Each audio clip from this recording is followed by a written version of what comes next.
Olá pessoal, tudo bem? Sejam todos muito bem-vindos. Esse é o podcast Asma em Foco, da Associação Brasileira de Asma Grave.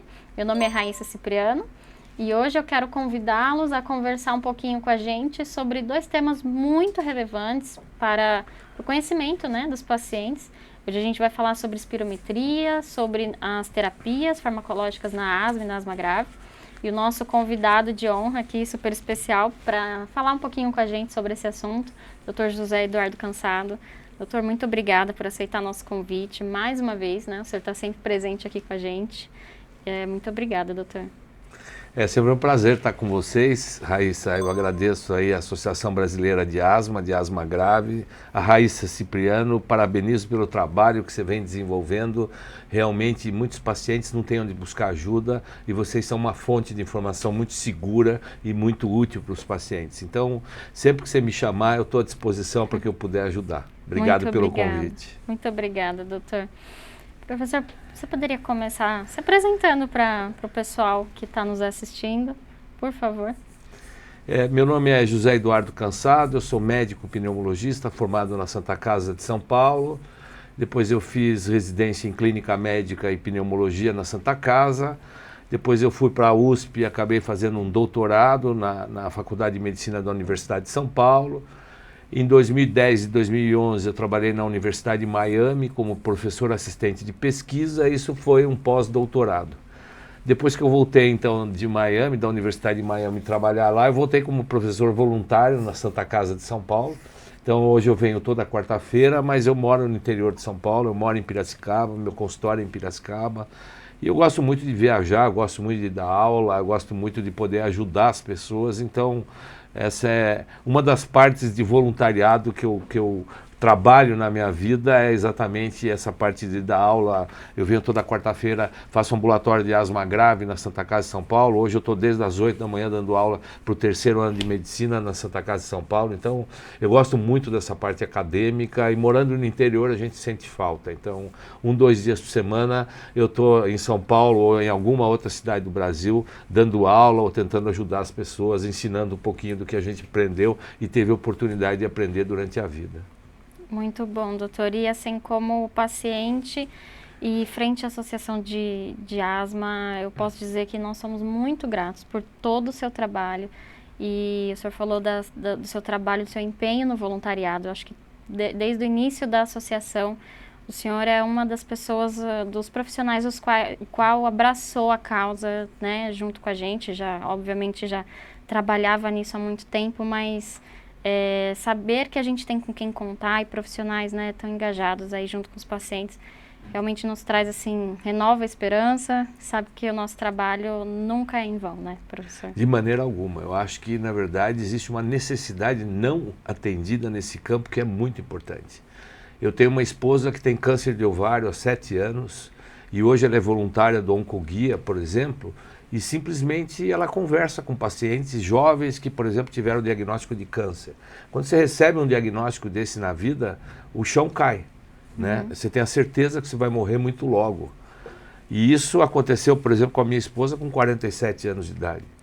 Então, é uma coisa que muda completamente a tua vida. Então, ajudar as pessoas, parar para ouvir as pessoas, as necessidades não atendidas. A gente tem que entender, eu falo sempre isso para os alunos, quando eu dou aula, a gente não trata asma, a gente trata pessoas. É verdade. E quando a gente está frente a uma pessoa, por menos tempo que você tenha para uma consulta, que seja 15 minutos, meia hora, 40 minutos, esses 40 minutos, pare e preste atenção nessa pessoa. Deixa a pessoa ouvir, deixa essa pessoa que se queixar, entenda as dores dessa pessoa.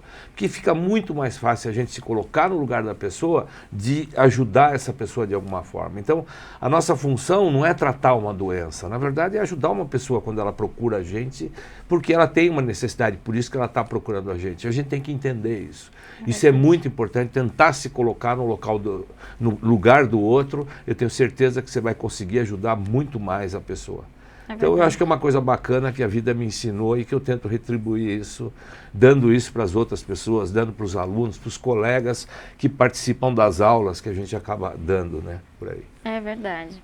Isso aconteceu também quando chegou o diagnóstico da Gi, de asma grave, e naquela época, quando eu pesquisava asma grave, eu achei também que já era sentença, né, na vida da minha filha. Então, hoje a gente produzir tanto conteúdo em relação a isso, eu vejo quanto é necessário, né, professor? E por isso, para falar hoje de um tema específico, que é a espirometria, né? Uhum. É super importante, porque na época eu não fazia nem ideia do que era asma. Eu só escutava que minha filha tinha bronquite. Até os 2 anos e meio eu escutei que ela tinha bronquite, e essa bronquite eu nunca tratei, porque achava que não era necessário. Tudo era normal, a tosse é normal, a falta de ar faz parte porque ela tem bronquite. Quem sabe que eu iria entender o que é uma espirometria. Se falasse esse nome, eu achava que era um palavrão. Então, hoje falar sobre isso, eu acho que a gente leva um pouco de informação de qualidade aí para as pessoas, né? Muito bacana. A espirometria é um exame que mede a capacidade pulmonar. Então é um exame que o paciente senta na frente de um aparelho, ele coloca o bocal na boca e ele vai respirando normalmente. E aí o técnico que está realizando o exame, ou o médico, por exemplo, pede para o paciente encher o peito o mais rápido possível e soprar esse ar o mais rápido possível. Então, basicamente, o espirômetro, que é o aparelho que faz o exame, o teste de função pulmonar, de capacidade pulmonar, ele vai medir quanto entra e sai de ar dos pulmões. Por que isso é importante? Quando a pessoa tem asma, por exemplo, o que vai acontecer é que ela tem uma inflamação na via aérea e os brônquios fecham, porque eles estão irritados, estão inflamados, a musculatura contrai e eles acabam fechando mais. Então, se eu tenho uma obstrução, porque os brônquios estão mais fechados, quando eu encho o peito e sopro o mais rápido e forte possível, eu demoro mais tempo para esvaziar o ar que está dentro do pulmão, porque os brônquios estão mais finos. Então, demora mais tempo para sair. Então, eu acabo medindo, por exemplo, quanto sai de ar no primeiro segundo do sopro. Se eu encher o peito e soprar o mais rápido e forte possível, a grande maioria do ar, pelo menos 70%, vai sair no primeiro segundo do sopro. Nos outros 5, 6 segundos que eu demoro para esvaziar o ar que está no pulmão, vai sair os outros 30%, 25% de ar que tem para sair. Se o indivíduo tem uma obstrução na via aérea, porque ele tem asma, a via aérea está fechada, a parede do brônquio está mais grossa, ele produz muco em entópelos do brônquio, então o brônquio está mais obstruído, ele vai demorar mais tempo para esvaziar esse ar, então quanto sai em 1 segundo é menos do que 70%. Então a gente define no exame de capacidade pulmonar, na espirometria, que o indivíduo tem um distúrbio ventilatório obstrutivo quando a quantidade de ar que ele sopra no primeiro segundo é menos do que 70%. Entendi. Existe, na verdade, uma curva de normalidade, não é fixo 70%, mas a gente sempre fala para o clínico geral, para o leigo entender, a grande maioria 70% do ar sai no primeiro segundo. Os outros 5, 6 segundos do sopro para sair os outros 30%.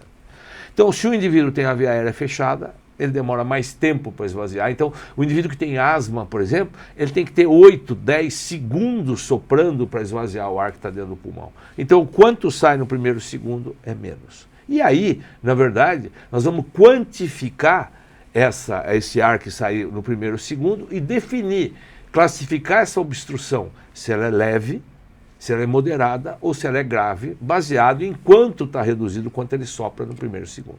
Entendi. Normalmente na espirometria a gente faz essa manobra que enche o peito e sopra o mais rápido e forte possível e faz a manobra lenta também, que a gente chama de capacidade vital lenta, que eu encho o peito e sopro o mais lento possível e vou até esvaziar o pulmão. E a gente mede essa capacidade de ar que entra e que sai dos pulmões, aí a gente dá um broncodilatador para o indivíduo e repete essa manobra 10 a 15 minutos depois de usar o broncodilatador para ver se essa via aérea abre, se normaliza essa diminuição da capacidade pulmonar, ou se melhora, por exemplo, mas não normaliza totalmente. Isso vai depender, então, da gravidade da obstrução e a resposta broncodilatador. Para que serve, então, esse exame? Esse exame serve para medir a capacidade pulmonar, mas ele é fundamental para o diagnóstico de asma. como que a gente faz diagnóstico de asma? O diagnóstico da asma é clínico, ou seja, é história clínica compatível. Então é aquela criança, como a Gi, por exemplo, que tem crise de tosse, de chiado no peito, de falta de ar, de aperto no peito, de ficar sufocada. Em geral, essa tosse é seca, piora do final da tarde em diante ou de manhãzinha. E o que é típico é episódico. O indivíduo tem uma crise, aí ele melhora, depois de um tempo ele volta a ter tosse persistente, aí depois ele melhora. Às vezes melhora com tratamento, às vezes melhora sem tratamento. Mas o que é típico é a história, então, clínica compatível, associado à demonstração de hiperresponsividade bronca. Como que eu meço a responsividade bronca? É isso, é a capacidade do bronco abrir e fechar. Entendi. Então, se eu pego uma espirometria, que o indivíduo tem uma obstrução, porque ele demora mais tempo para esvaziar o ar, ele sopra menos no primeiro segundo, porque a via aérea está fechada. Eu dou um broncodilatador e ele melhora ou ele normaliza essa função pulmonar, está confirmado que essa via aérea está fechando e abrindo. Às vezes você faz o teste com o broncodilatador e o indivíduo não responde, não melhora. Ou às vezes a função pulmonar é praticamente normal. Isso afasta a asma? Não. Eu tenho outros métodos para poder demonstrar que essa via aérea é hipersensível, é hiperreativa e abre e fecha. Por exemplo, eu posso fazer um teste de broncoprovocação. Aí a gente faz o inverso. A gente mede a função pulmonar, dá uma substância irritante para o indivíduo inalar e repete para saber se o bronco fecha depois dessa substância irritante. E esse estímulo pode ser com metacolina, carbacol, pode ser com exercício, solução salina hipertônica. Provocar uma broncoconstrição. Entendi. Exatamente. Isso tem que ser feito em laboratório, é óbvio, mas como eu falei, é importante, o primeiro passo para tratar e controlar adequadamente a asma é confirmar o diagnóstico. Entendi. E o diagnóstico é feito pela história clínica compatível e a demonstração de hiperresponsividade. Então, na espirometria, muitas vezes a gente consegue confirmar que o bronco abre, e isso confirma que ele está abrindo e fechando, confirma hiperreatividade bronca, fechou o diagnóstico. Então, a espirometria é importante no diagnóstico, ela é importante para quantificar o grau de perda de função pulmonar, ela é importante para avaliar a resposta ao tratamento. Então, o indivíduo tinha uma obstrução com volume expiratório forçado nesse primeiro segundo, por exemplo, de metade, 50% do normal. Eu trato esse indivíduo, depois de um tempo eu repito a espirometria para saber se normalizou a função pulmonar. Essa era uma das nossas dúvidas, na verdade. Quando vem numa espirometria, uma obstrução grave, acho que a maioria dos asmáticos vai ter essa dúvida. Quer dizer que ele tem asma grave? Ou não tem nada a ver? Não tem nada a ver. A gravidade da obstrução é uma coisa, a gravidade da asma é outra coisa. Então, é importante eu classificar a gravidade da obstrução, é importante, para eu saber o quanto é grave aquela obstrução e eu acompanhar isso ao longo do tempo, porque a grande maioria dos pacientes com asma tem asma leve, 70%, 75%. Mas no estudo que a gente publicou em 2012, nós mostramos que só 12% dos asmáticos no Brasil estão com a sua asma controlada. Então, a grande maioria tem asma leve, mas trata errado. Por isso que ela está mal controlada. A asma grave, o que é asma grave? Então, muitas vezes o indivíduo está perdendo função pulmonar, mas não necessariamente ele é grave, ele não está usando nada, ele não está tratando. Você começa a tratar esse indivíduo, muitas vezes ele recupera essa perda de função pulmonar. A gente não sabe quem vai perder definitivamente função pulmonar. Existem indivíduos que vão tendo um remodelamento dessa via aérea, essa via aérea vai levando a obstrução e essa obstrução fica fixa. O indivíduo não recupera mais, especialmente na asma grave. A gente não sabe quem tem ou não obstrução fixa. Então é importante tratar adequadamente, não só para não ter crise, para não ter sintoma, para ter uma qualidade de vida normal, mas para não perder função pulmonar, não ficar remodelado e não ter limitação lá na frente. Porque muitas vezes a criança maltratada hoje vai virar um adulto com asma grave. Agora, o que é gravidade na asma? Gravidade significa quanto de remédio eu tenho que dar para controlar a asma. Então, se o indivíduo controla com uma dosezinha baixa de corticoide inalado e usa broncodilatador de vez em quando, tem asma leve. Agora, se o indivíduo precisa de uma dose mais alta de corticoide inalado, associado a broncodilatador, para controlar, ou mesmo assim não controla, isso é grave. Então, grave é quanto de remédio eu tenho que dar para controlar, ou se eu tenho que dar muito remédio e mesmo assim o paciente não controla. Isso é grave. Continua tendo crise, né? Continua tendo crise, continua tendo exacerbação, continua tendo sintoma, perda de função pulmonar. Então, gravidade quer dizer quanto de remédio eu tenho que dar para controlar aquela doença, tratado adequadamente, checando todos aqueles fatores de descontrole. Então, é o que eu falei, quando a gente pega o indivíduo que tem asma mal controlada, então acho que é importante para o indivíduo asmático entender o que é controle e o que é gravidade, porque as pessoas confundem. Controle é um estado da doença. É um estado que eu avalio em geral nas últimas 4 semanas. Existem 3 ferramentas validadas para a língua portuguesa para eu avaliar o controle. Então são as 4 perguntas da GINA, por exemplo. Você tem sintoma diurno, você tem sintoma noturno, você tem limitação de atividade, você usou broncodilatador nas últimas 4 semanas. E aí você vai pontuar e classificar em asma incontrolada, parcialmente controlada ou não controlada. Eu posso usar o ACT, o Asthma Control Test, que são 5 perguntas que a gente faz, onde a gente vai pontuar de 0 a 5, e o indivíduo acima de 20 está bem controlado, de 15 a 19 está parcialmente controlado e abaixo de 15 está mal controlado. Ou o ACQ, que é um outro questionário, que pode ser 5 ou 7 perguntas, também a gente vai pontuar e avaliar o controle. Então, controle é o estado da doença. A grande maioria, como a gente falou, tem asma leve, mas está mal controlado, porque não é feito o diagnóstico correto, não está tratando adequadamente. Agora, a gravidade não. É quanto de remédio eu tenho que dar para controlar. Então, é grave aquele indivíduo que tem que usar dose alta de remédio para controlar, ou que mesmo usando dose alta não controla adequadamente. Muito bom. Então, esse marcador que vem na espirometria é para uma outra... Não, o marcador ele é importante, eu medir a perda de função pulmonar. A espirometria é fundamental, então, para diagnóstico de hiperresponsividade associado à história clínica. É importante para eu quantificar o grau de obstrução. Eu vou repetir essa espirometria para acompanhar o tratamento e ver a melhora, se vai normalizar ao longo do tempo ou não. Eu vou fazer espirometria todo ano para saber se meu paciente está perdendo função pulmonar e quanto ele está perdendo por ano. Então, a espirometria é fundamental para acompanhamento, para resposta do tratamento, por exemplo. Então, ela é muito importante, mas não é ela que define a gravidade. A gente tem muito paciente, por exemplo, com asma grave, que tem uma função pulmonar muito ruim, mas que está bem, não está exacerbando, tem uma qualidade de vida boa, não tem tanta limitação. E tem gente que tem uma função pulmonar melhor, mas que tem muito mais sintoma, uma qualidade de vida muito pior. Então, não necessariamente a função pulmonar está associada à gravidade, embora função pulmonar baixa é um biomarcador de mortalidade, até cardiovascular.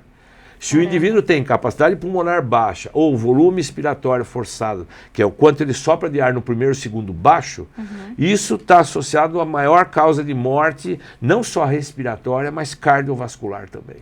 Então, é importante medir a capacidade pulmonar e é um exame muito pouco utilizado aí, porque as pessoas não conhecem o exame, acham que é complicado e acabam pedindo muito pouco. Pedindo muito pouco.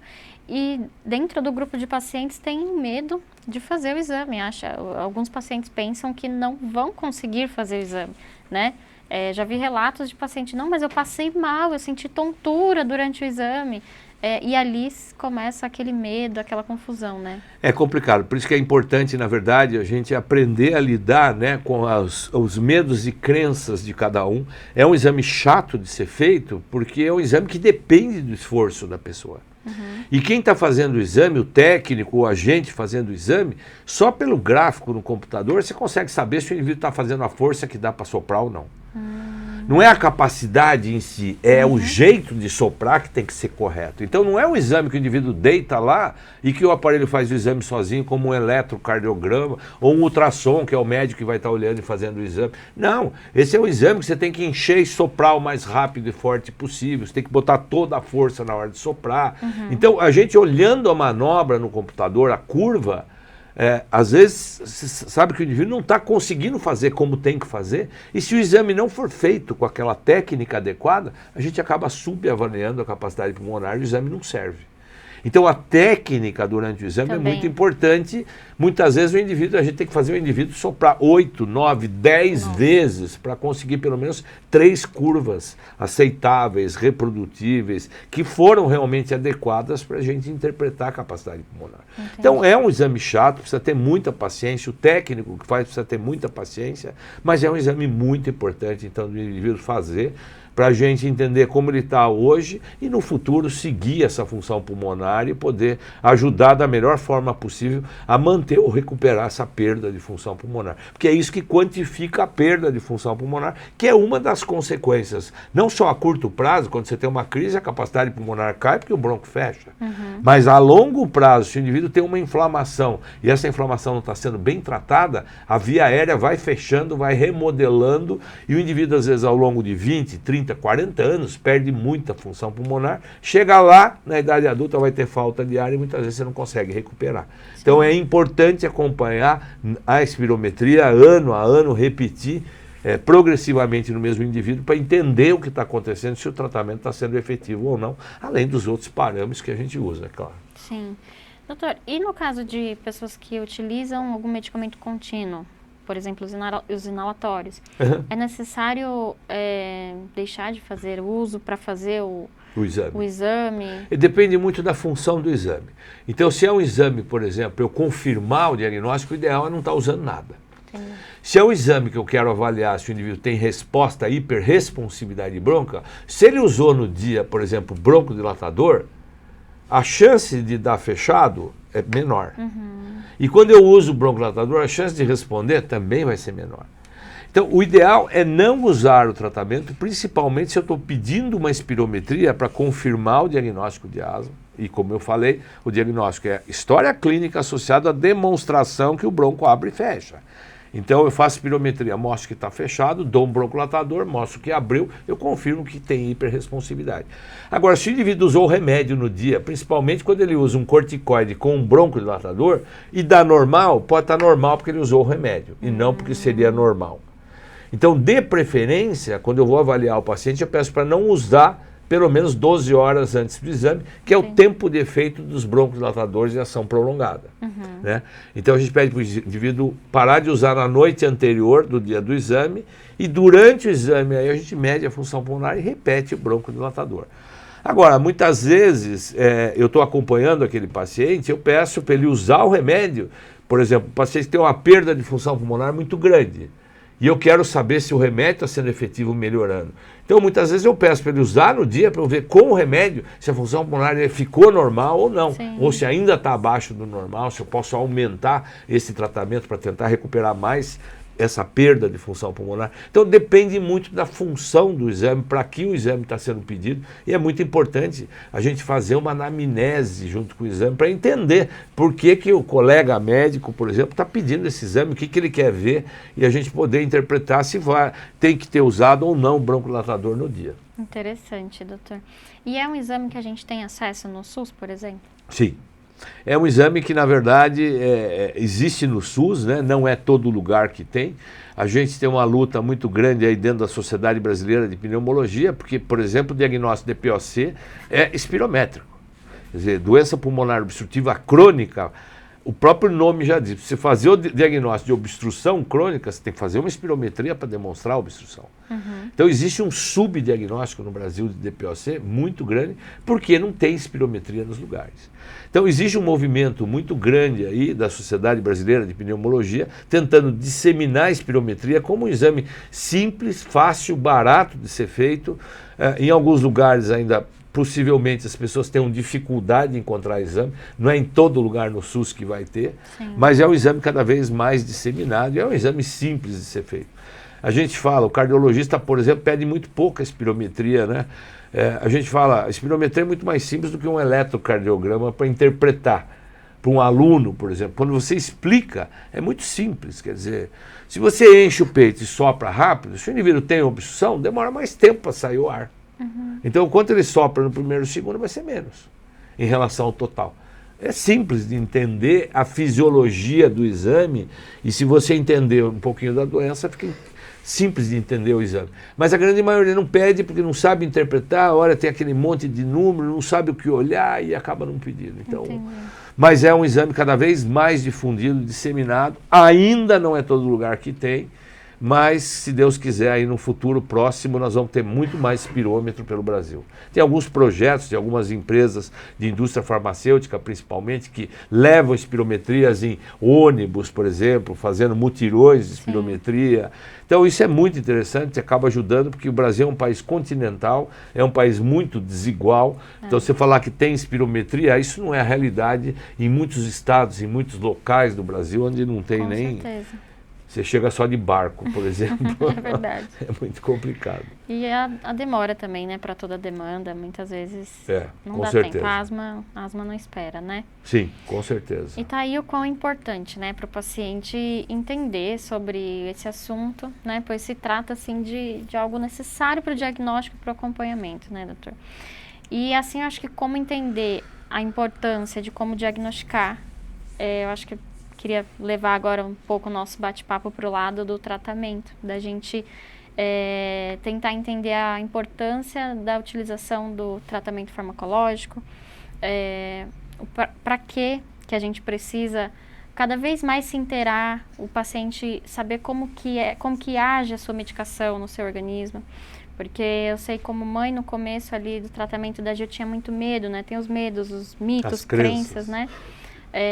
Principalmente em torno do tratamento inalatório, né, doutor? Então, hoje eu trouxe um assunto um pouco diferente. Queria saber se o senhor poderia nos explicar um pouco de onde veio as primeiras, eu vou dizer na linguagem leiga do paciente, de onde veio as primeiras bombinhas de asma, né? Os primeiros medicamentos inalatórios. Tá.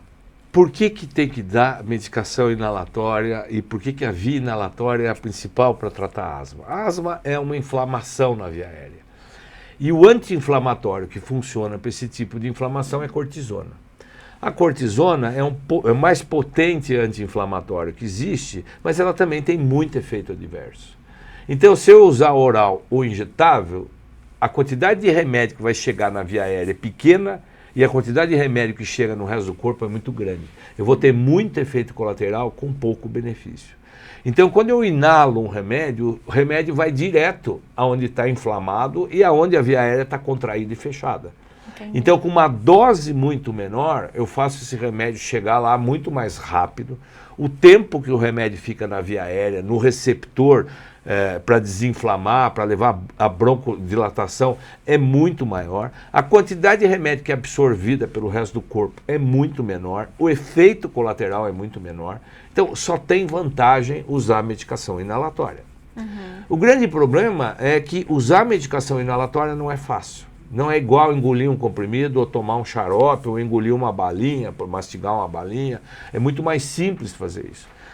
A medicação inalatória requer uma técnica correta, porque senão a quantidade de remédio que chega na via aérea também é pequena, fica muito mais na boca, e aí eu aumento o efeito colateral na boca e diminuo o benefício no pulmão. Mas a história da terapia inalatória é muito antiga. Na verdade, já existem relatos de 1554 a.C.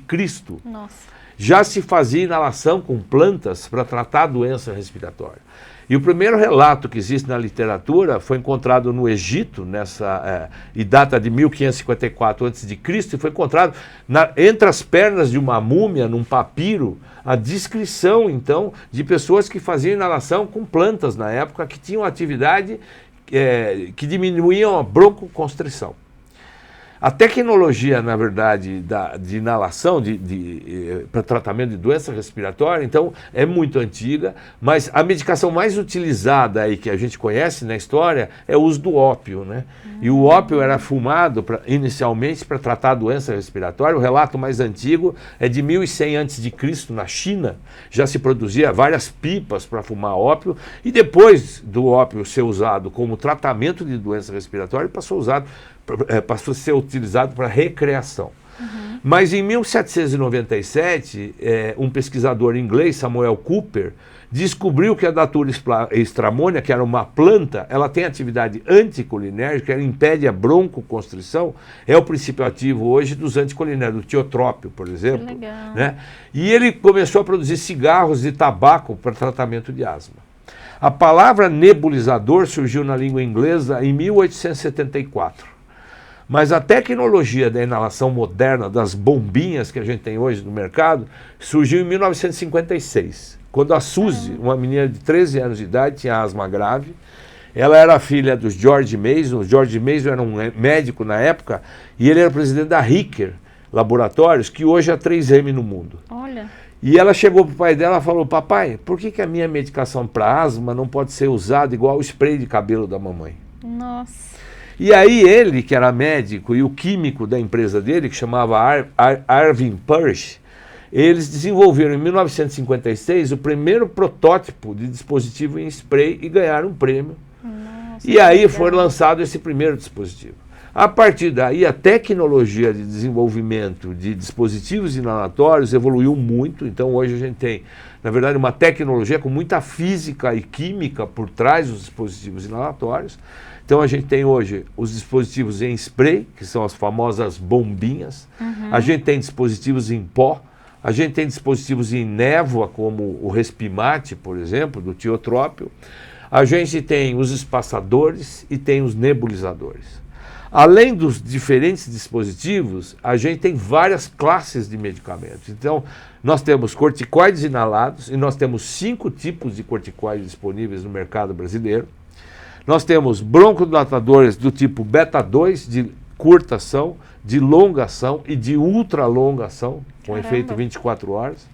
Nós temos anticolinérgicos, que é a atropina de curta duração, e o tiotrópio, por exemplo, que é de longa duração. E nós temos aí combinações dessas drogas. Então hoje nós temos bombinha com 2 remédios, com 3 remédios dentro da mesma bombinha, colocando essas diferentes classes de medicamentos. Para que essa diversidade tão grande, doutor? De vários tipos de bombinhas, de medicamentos? Na verdade, não existe a melhor bombinha para todo paciente. Cada paciente se adapta melhor a um tipo de dispositivo inalatório. Então, essa aula eu dei hoje para o 3º ano da Faculdade de Medicina da Santa Casa, exatamente de técnicas e dispositivos inalatórios. Então, quando eu vou escolher um remédio inalatório, é importante eu olhar as características do indivíduo e escolher a bombinha melhor para aquele indivíduo. Tem gente que se adapta melhor ao pó, tem gente que se adapta melhor ao spray. Dentro dos corticoides inalados, é o que eu falei, tem 5 tipos e eles não são iguais. A potência é diferente deles, o tamanho da partícula pode ser diferente, e eu tenho que conhecer essas diferenças para entender o que é melhor para cada paciente. Se o paciente inala uma partícula que tem 5 micrômetros, grande parte dessa partícula vai ficar na via aérea central. Se o paciente inala uma partícula de remédio que tem 1,5 micrômetro, ela vai chegar muito mais até a periferia do pulmão. Então, às vezes, com uma bombinha com tamanho de partícula menor, eu consigo usar uma dose menor de corticoide, porque o remédio vai mais profundamente e com uma dose menor eu consigo tratar a via aérea de maneira melhor. Que legal. Então, tem toda uma tecnologia por trás disso e é importante entender que bombinha não é tudo igual. E muitas vezes é o mesmo remédio. Então, por exemplo, você tem budesonida formoterol, que é uma combinação de um corticoide com um broncodilatador, super comum, mas você tem spray, você tem em pó. E é importante você entender, por exemplo, quando o paciente usa um spray, ele não tem que fazer força nenhuma. O jato já sai com uma velocidade e o jeito correto, por exemplo, de inalar é o indivíduo esvazia o pulmão, põe na boca, aperta e chupa devagar. Se o paciente fizer isso aqui, na verdade o jato gruda na garganta, fica na boca e vai pouco para o pulmão. Então, quando eu prescrevo uma bombinha em spray, por exemplo, eu tenho que ensinar que ele tem que inalar lento e contínuo, mais ou menos 5 segundos inspirando. Então, esvazia o pulmão, chacoalha a bombinha, tira a tampa, esvazia o pulmão, põe na boca, aperta,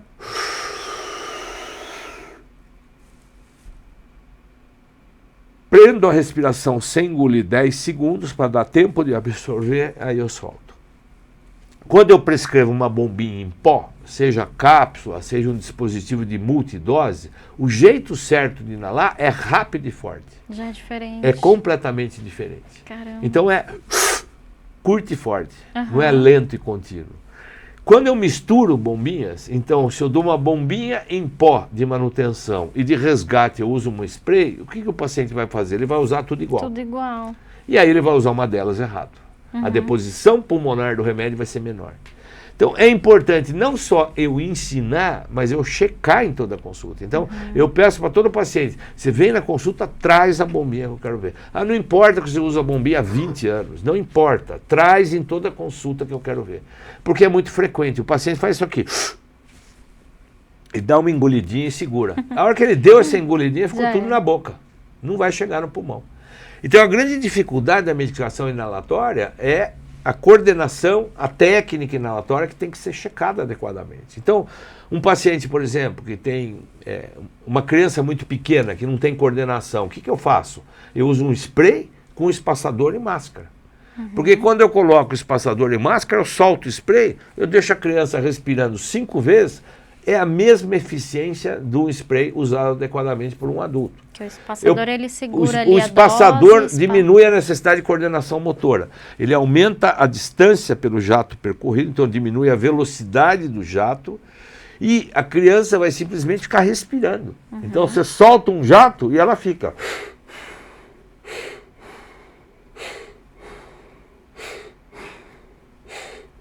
Fez 5 respirações, é a mesma coisa que usasse corretamente. Então eu consigo usar, por exemplo, num idoso que tem Alzheimer, que não tem coordenação motora, eu consigo usar um spray com máscara e espaçador, por exemplo. Eu não consigo usar um pó para um idoso que não tem coordenação motora ou cognitiva.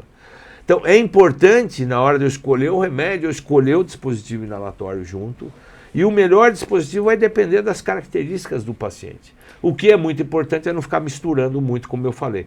Quando você dá um em pó e um spray, a pessoa vai usar tudo igual e o jeito de usar não é igual para todo mundo. Por isso que essa estratégia de manutenção e alívio, usar a mesma bombinha, por exemplo, de manhã e de noite, e usar doses adicionais se precisar, se tiver crise, é uma estratégia muito interessante, porque você não fica misturando várias bombinhas, vários dispositivos, um em pó, um spray. É sempre a mesma bombinha que ele usa de manutenção para controle e usa se tiver uma crise mais vezes. Pode usar. Que legal, que aula, né? Assim, é muito interessante pra gente, como paciente, saber de onde veio. Acho que é bacana, é uma curiosidade. Não, é muito também. importante. Eu acho que é interessante entender e desmistificar, né? Porque a terapia inalatória, que eu falei, ela data de antes de Cristo, na verdade, né? Já se fazia inalação com plantas, né? Então é uma coisa muito antiga e hoje tem toda uma tecnologia por trás disso. Agora, existe um preconceito muito grande contra a bombinha. É o que eu falo, as mães de criança muitas vezes não ligam no pediatra, está prescrevendo xarope de corticoide quase toda semana e acham que não tem problema, mas ficam assim com medo de usar uma bombinha. Porque tem preconceito por causa da bombinha que vai fazer mal para o coração. Isso é bobagem. Será que esse preconceito também não vem do tanto que já foi utilizado de maneira incorreta, né? Talvez. Os broncodilatadores, né? Porque ainda hoje se escuta paciente que acha que está tratando a sua medicação só com broncodilatador, né, doutor?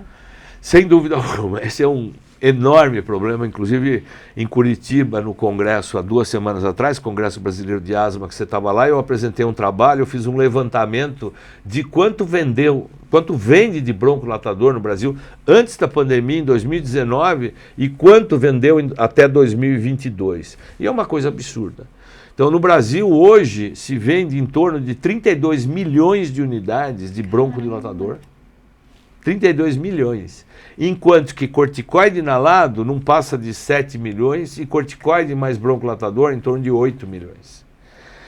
Principalmente com a pandemia, houve um aumento de, por exemplo, em 2019 vendia 24 milhões de unidades. Em 2022 vendeu 32 milhões de unidades. Caramba. Teve um aumento de 27%. Existem várias causas para discutir porque está vendendo muito mais broncodilatador. Então, com a Covid, por exemplo, ficou proibido nebulização. Então, os asmáticos passaram a ser tratados em crise, em exacerbação nas emergências com spray, com espaçador. Muita gente usou broncodilatador para tratar Covid, pacientes com insuficiência respiratória, com falta de ar. Então, vendeu mais por causa disso. Mas, infelizmente, ainda muitos asmáticos continuam tratando asma com broncodilatador, achando que está tratando. E muitos indivíduos acabam exacerbando e muitas vezes até morrendo, porque o broncodilatador aumenta a irritação e inflamação na via aérea. Além de não tratar a causa, que é a inflamação, ele piora a inflamação. Então, aquilo que o paciente fala, que o efeito da bombinha vai diminuindo com o tempo, é verdade. Sim. O efeito do broncodilatador, quando ele usa só broncodilatador na asma, que é uma inflamação, ele vai diminuindo e a via aérea vai fechando cada vez mais e vai perdendo função pulmonar até que ele tem uma crise grave e muitas vezes entra em insuficiência respiratória, vai a óbito, infelizmente, porque superutiliza broncodilatador. Eu vou comentar uma experiência que aconteceu comigo há poucas semanas. Eu estava no pronto-socorro. Agora eu dei de tentar, de querer ser hipertensa. E estava lá, né, para ser medicada por conta de um pico de pressão alta. E assim, só para fazer um comparativo, tinha uma outra moça, também jovem, assim, mais ou menos da minha idade, que estava lá por uma crise de asma, né, falando que estava com falta de ar, mas a gente já estava na sala de medicação. E ali, eu observando se eu já estava recebendo a minha medicação intravenosa e ela estava esperando trazer a dela. Só trouxeram o broncodilatador. Não sou médica, não sei como que é feito, né, a abordagem desse paciente num pronto-socorro, né, qual seria ali a melhor indicação para ela, prescrição. Só que o médico, ele fez a reavaliação dela ali mesmo na sala de medicação, e deu alta para ela, porque ela disse que já melhorou da falta de ar, ela fez lá os processos de resgate com o broncodilatador, e ela foi para casa. Boa noite, doutor, muito obrigada, eu melhorei. Já comigo, era o mesmo clínico geral que atendeu, e ele perguntou se eu me senti melhor, perguntou se eu já era atendida por um cardiologista, e eu disse que sim. Ele falou, mas que senão eu iria te fazer uma prescrição para você procurar um cardiologista. E aí eu pergunto, por que essa mesma paciente que saiu, né, estava do meu lado, ela foi embora sem ele perguntar se ela já fazia uso de um corticoide inalado, se ela já fazia algum tratamento, se ela passava com um pneumologista, se já procurou um especialista, né? E na ocasião eu não estava muito bem, mas ainda fiquei, né, me sentindo até culpada. Falei, poxa, eu poderia ter procurado aquela moça, que às vezes o chapéu de representante de sociedade civil, às vezes não sai da gente, né? Mas naquela situação eu não estava muito bem. Mas depois eu fiquei com esse questionamento, né? Porque que muitas vezes o paciente também não é informado e sai do pronto-socorro sem essa orientação. Eu acho que existe, infelizmente, uma negligência cultural em relação à asma. As pessoas acham que a asma é só uma bronquitezinha, que é uma doença simples, que não é uma doença crônica, que não precisa ser tratada a longo prazo, que o indivíduo só está doente quando ele está em crise no pronto-socorro. Isso acontece com muitos asmáticos e acontece com muitos médicos também que desconhecem a natureza inflamatória crônica da doença. A asma, antigamente, era entendido como bronco fechar. Hoje que a gente entende que o que faz o bronco fechar é a inflamação. E a base, então, do tratamento é um anti-inflamatório. Então, o clínico geral, de uma maneira geral no Brasil, continua tratando asma igual a gente tratava há 20 anos atrás. Então, ele atende uma crise de asma, ele dá broncodilatador e, no máximo, ele vai dar um xarope e um corticoide para usar durante uma semana. Ele não prescreve um tratamento para asma no pronto-socorro. Ele não prescreve um dispositivo inalatório porque ele desconhece a maioria das bombinhas dos dispositivos ou como tratar a asma hoje. Enquanto que quando ele atende uma crise hipertensiva é completamente diferente. Ele abaixa a pressão do paciente, ele dá um remédio para a pressão, uma receita com remédio para pressão e orienta a procurar o cardiologista para depois controlar essa pressão. Mas ele dá um tratamento já saindo da emergência. Para asma ninguém faz isso. Ele dá um xarope, 5, 7 dias de cortisona oral Comigo foi assim. Exato, mas é isso que acontece. Esse antihipertensivo, mas depois você procura um cardiologista para ele confirmar se você vai seguir com Mas ele. é isso que acontece nas emergências do Brasil de uma maneira geral. Então a gente tem um trabalho muito grande para educar os clínicos e orientar os clínicos para passarem a tratar adequadamente o paciente na emergência. Porque muitos asmáticos continuam na emergência tratando. Eles acham que é só uma crise, vão lá, tratam, dão uma melhorada por um tempo e ele esquece depois até que ele tem uma outra crise. Ele não procura o pneumologista para fazer um tratamento a longo prazo. E o clínico, então, ele não está com a educação médica continuada adequada para tratar o asmático desde o pronto-socorro. A gente tem, no congresso em Curitiba agora, fiquei sabendo, a gente tem para cada 120 médicos um pneumologista no Brasil. Caramba. Nós temos muito pouco pneumologista, não passa de 4 mil no Brasil. Nós não temos pneumologista para tratar 20 milhões de asmáticos que tem no Brasil. Então, em todos os países do mundo, o clínico geral trata muito melhor a asma do que aqui.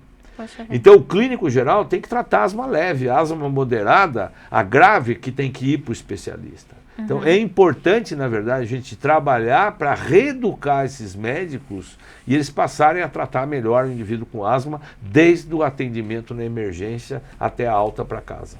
Exato. Doutor, para falar um pouquinho, então, brevemente aqui sobre o tratamento da asma grave, né? Muitos pacientes não sabem o que é um imunobiológico, é até um nome difícil, né, da gente pronunciar. O que é um imunobiológico e de onde surgiu os primeiros, por que foi inventado ali esse tipo de medicação para esse grupo específico de pacientes, então, os asmáticos graves? Tá, então, imunobiológico, na verdade, é um produto que é produzido a partir de origem animal ou de origem humana, ele pode ser mesclado, e são produtos que agem especificamente num mecanismo que leva à inflamação, por exemplo, na via aérea. E aí eu posso bloquear especificamente, posso bloquear ou estimular especificamente um processo, por exemplo, inflamatório, ou uma célula que leva a, por exemplo, proliferação da célula cancerígena. O imunobiológico pode agir em muitos sítios diferentes. Quando a gente fala especificamente para asma, a grande maioria dos imunobiológicos, então, eles são parte produzidos em animal e aí são humanizados. Então, em torno de 75% da molécula é proveniente do ser humano e 25% é de origem animal. E nós vamos ter imunobiológico que bloqueiam as principais moléculas que levam a essa inflamação na asma grave. Como eu falei, a asma grave é aquele indivíduo que já está usando dose alta de anti-inflamatório, de corticoide inalado, broncodilatador, e não controla, ou que precisa de uma dose muito alta para controlar. Então a gente sabe que o corticoide, mesmo sendo inalado, mesmo a aplicação sendo local, como a gente falou, tem muito menos efeito colateral, pode sim ter absorção sistêmica e pode ter efeito colateral. Então hoje, por exemplo, para adolescente e adulto, acima de 800 microgramas de budesonida, que é um corticoide, a gente já considera a dose alta. Então, muitas vezes, se a criança, o adolescente, o adulto precisa usar uma dose alta, em vez de dar uma dose alta, eu prefiro introduzir uma outra droga. Por exemplo, um imunobiológico. Então a gente sabe que a grande maioria da população que tem asma grave tem uma inflamação que a gente chama de tipo 2. É uma inflamação onde o eosinófilo é uma célula efetora desse processo inflamatório importante. Em torno de 80% dos asmáticos graves no Brasil tem inflamação do tipo 2. Existem algumas moléculas que eu posso inibir para inibir essa inflamação do eosinófilo. Porque o eosinófilo é produzido na medula óssea, é um tipo de leucócito, né, de célula da linhagem branca nossa, do sangue, né? E ela é produzida na medula óssea, mas o indivíduo produz algumas substâncias químicas que atraem essa célula para o tecido pulmonar ou para o nariz. E essa célula vai levar a inflamação, a rinocinusite com polipose nasal, inflamação na parede do brônquio, asma grave, ou na pele, por exemplo, ele pode ter dermatite atópica, pode ter outras manifestações de inflamação eosinofílica. Então, imunobiológicos foram substâncias produzidas para bloquear algumas moléculas. Então, posso bloquear, por exemplo, a interleucina 5. O que é a interleucina 5? Interleucina 5 é uma substância química que é produzida por várias células, mas essa interleucina 5, ela vai pelo sangue na medula óssea, estimula aumentar a produção de eosinófilo, E esse eosinófilo, então, vai para o tecido e aumenta essa inflamação no pulmão. Então, quando eu bloqueio essa citocina, eu diminuo a produção de eosinófilo, eu levo o eosinófilo lá para baixo, com isso eu diminuo o eosinófilo no tecido pulmonar e eu diminuo a inflamação na via aérea. Nossa, é complexo, né? É complexo. Mas... Eu posso bloquear, por exemplo, outras citocinas. Por exemplo, eu tenho imunobiológico que bloqueia a interleucina 4 e a 13. A interleucina 4 e 13 são substâncias químicas que fazem o eosinófilo, que é produzido lá na medula óssea, né, dentro dos ossos, a migrar para o pulmão. Então, se eu bloqueio essa citocina, o eosinófilo não vai mais para o pulmão. Então, ele não dá mais inflamação no tecido pulmonar, no nariz. Então, imunobiológico é uma medicação que é produzida em laboratório, parte normalmente de origem animal e parte de origem humana, que vai estimular ou bloquear determinadas moléculas específicas que são importantes para o processo inflamatório específico daquela doença. Então, em asma grave, hoje a gente entende muito melhor como funciona a inflamação, quais são as principais moléculas envolvidas nessa inflamação e se conseguiram desenvolver hoje, nós temos 5 drogas disponíveis no mercado brasileiro que bloqueiam especificamente citocinas que são importantes na inflamação eosinofílica principalmente, e hoje nós temos uma que funciona também na inflamação não eosinofílica. Então isso é importante, porque eu diminuo a inflamação, diminuo a exacerbação, eu melhoro o sintoma, eu melhoro a qualidade de vida, eu melhoro a função pulmonar desses indivíduos. Isso é um avanço muito grande. A gente está hoje, na verdade, vivendo o que a reumatologia, por exemplo, viveu há 15 anos atrás, com artrite reumatoide. Eu não sei se você lembra, porque você é novinha, mas a gente viu os pacientes tudo com o dedo torto, com artrite reumatoide, eles usavam cortisona em dose alta. Hoje eles só usam imunobiológico, moléculas específicas que agem no processo inflamatório e acabam melhorando muito a qualidade de vida. Esses indivíduos não têm esses sintomas. E na asma, possivelmente, o que nós vamos no futuro fazer é talvez usar uma canetinha, como os diabéticos usam a insulina, e hoje a gente usa imunobiológico para asma, talvez o paciente vá usar uma canetinha a cada 4 semanas, uma aplicação, e não precisa usar mais nada para asma daqui 10, 20 anos. Possivelmente é isso que vai acontecer, porque existe um avanço muito grande nessa área e o desenvolvimento de novas moléculas, novos medicamentos que vêm para ajudar a melhorar muito a vida dos nossos pacientes com asma. Eu acho isso fantástico, isso fez parte da sua aula no congresso também, e eu fiquei assim maravilhada, porque lembrando disso tudo que o senhor acabou de falar pra gente, da história ali das terapias, né, farmacológicas para asma, olhar para trás e ver que naquela época utilizava-se plantas para desobstrução brônquica, ou então foi avançando o tratamento, mas ainda o tratamento era voltado só para desobstrução e não para inflamação, e agora o quanto isso está evoluindo, né, doutor? Sem dúvida. E a gente, como paciente, tem o dever, eu acho, de buscar informação, de compreender isso, de tentar entender, por mais complexo que seja, mas tentar entender que existe toda uma ciência por trás disso. Claro, né? Sem dúvida alguma. E que a gente precisa, entendendo, precisa confiar nisso para poder seguir com o tratamento sem precisar ter medo, sem precisar dar ouvidos para outras coisas que nos impedem, né? Por isso que eu parabenizo o trabalho que vocês fazem em frente à Associação de Asmáticos, né? Porque informação de qualidade hoje é muito difícil e é muito importante. A gente entender o que está acontecendo, para onde nós vamos, qual é o futuro e tentar ajudar as pessoas que muitas vezes passam por essa dificuldade, mas não tem uma fonte de informação qualificada tão importante como o que vocês fazem, o que vocês produzem, é muito importante para os pacientes com asma. Professor, muito obrigada. Eu fico muito honrada, de verdade. E a cada encontro nosso aqui, né, para levar informação para os pacientes é sempre uma aula de verdade. E eu quero agradecer mais uma vez pelo senhor ter aceito aqui o nosso convite, de ter trago tanta informação para a gente. Eu acho que hoje foi bem bacana. Eu nunca tinha escutado assim a história todinha dos primeiros inalatórios aí para asma. Eu achei super bacana e algo que eu quero dividir, compartilhar aí com mais pessoas, mais pacientes, porque é uma curiosidade importante da gente saber. Muito obrigada, viu, professor? Eu agradeço você a oportunidade, Raíssa, você que está nos assistindo. Eu peço que divulgue essas informações. O trabalho de vocês é muito importante. É assim que a gente vai melhorar a qualidade de vida dos nossos pacientes com asma. Obrigado pela oportunidade e estou sempre à disposição. Muito obrigada, professor. Muito obrigada a todos vocês que ficaram até esse momento da nossa transmissão. Quero agradecer mais uma vez ao apoio das instituições parceiras, a GSK, a Sanofi e a AstraZeneca, por nos ajudar e apoiar mais esses encontros. Muito obrigada, pessoal.